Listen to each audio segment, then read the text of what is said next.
Сәлеметсіздер ме балалар, бізде бүгін 33-ші сабақ. Мәдени мұра дегеніміз не? Сөйлем мүшелерін еске түсіреміз. Алдымен балалар, біздің каналымызға тіркеліп, лайк және қоңырау басуды ұмытпаңыздар. Бүгінгі сабақта сөйлем мүшелері туралы білімімізді еске түсіреміз. Суретке мұқият қара дейді. Міне балалар, суретте не көріп тұрсыңдар? Өз отбасың туралы бірнеше сөйлем құрап айт дейді. Отбасыңда кімдер бар? Отбасыңның үлкені кім дейді. Міне балалар, біздер бірнеше сөйлем құрадық өз отбасымыз туралы. Мысалы, менің отбасымда 5 адам бар. Олар әкем, анам, ағам және сіңілім. Отбасымыздың тірегі, үлкені әкеміз. Біз әрқашан әкеміздің айтқанын бұлжытпай орындаймыз. Отбасымыздың ұйытқысы анамыз. Анамыз бізге әрқашан мейірімін төгіп отырады.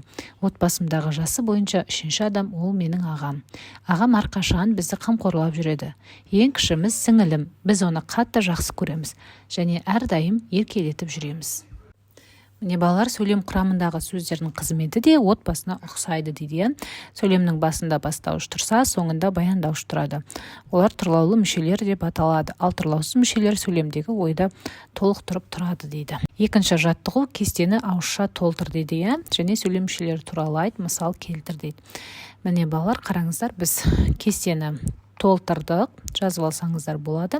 Және сөйлем мүшелері туралы ақпарат жазып қойдық. Дәптерімізге көшіріп аламыз. Келесі 3-ші жаттығу мақалды оқып жатқа жаз дейді. Ойлаумен ой толады, ойнаумен бой толады. Балалар, мақал жатқа жаттап аламыз және дәптерімізге жазамыз. Енді осыны біз сөйлем мүшелеріне талдаймыз және олардың байланысын сызбамен көрсетеміз. Келесі 4-ші жаттығу ребусты шешіп, шешуіндегі сөзбен 2 сөйлем құрап жаз дейді. Ол сөз бірінде бастауыш, екіншісінде баяндауыш болсын дейді. Бір сөздің 2 сөйлемде 2 түрлі сөйлем мүшесінің қызмет атқару себебін түсіндір. Екінші сөйлемде сызықшаның қойылу себебін түсіндір дейді. Міне балалар, қараңыздар, бізде 10 деген сан бар. Соңғы н әрпін аламыз. О қалады, мынау аққу, а және қын алып тастаймыз. Қу қалады, оқу болады және шарша. Алдыңғы 2 әріпті қалдырамыз, сол кезде бізде оқушы деген сөз шықты. Біз онымен мынандай сөйлем құрадық. Бірінші сөйлем: оқушы мектепке ерте келді.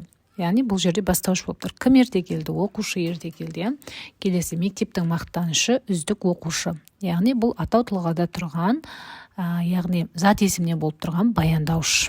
Оқушы баяндауыш болып тұр бұл жерде. Не үшін арасына сызықша қойылып тұр? Яғни бастаушы баяндауыштың арасына сызықша қойылады. Бұл сөйлемде бастауыш, яғни мақтанышы болып тұр, ал баяндауыш оқушы болып тұр.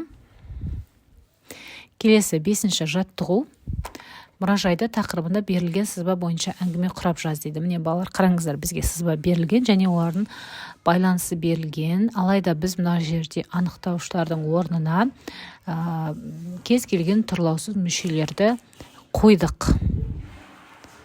Яғни ол бірде толықтауыш, бірде пысықтауыш, бірде анықтауыш болды. Мысалы, міне, біз мұражайға бардық. Мұражай ескерткіштерге, жәдігерлерге толы.